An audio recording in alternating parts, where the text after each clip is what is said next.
I'm presented here at the beginning now. I go back to chapter 1 and start here that we might see the message of the man. I think now we know a little something about this man. He's a fearless man, an outstanding man, and he is giving out a message. But the thing that really startles me is that this man has a world view. He has a global conception. He speaks first here to the nations that were contiguous to and surrounded the nation Israel. And he spoke to the great world powers of that day. Now, that wasn't something new. Later on, the other prophets did it also. You find that Isaiah, Jeremiah, Ezekiel, and certainly Daniel.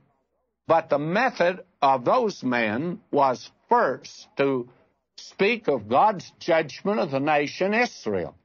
Then they would take up the different nations.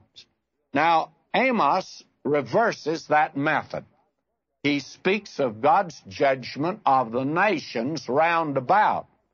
Now, when he spoke at first there at the king's chapel, God was going to judge Syria, and God was going to judge these other nations that were round about, Philistia, Phoenicia, and Edom, and Ammon, and Moab.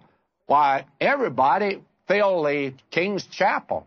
He really was drawing a crowd because they were very glad for him to preach on the sins of the Moabites, you see, but not on their sins.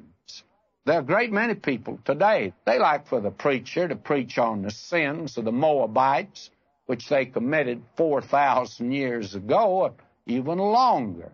And that's all right, but don't step on our toes or you're in real trouble. Well, this man, this is one place he exercises, it seems to me, a great deal of diplomacy.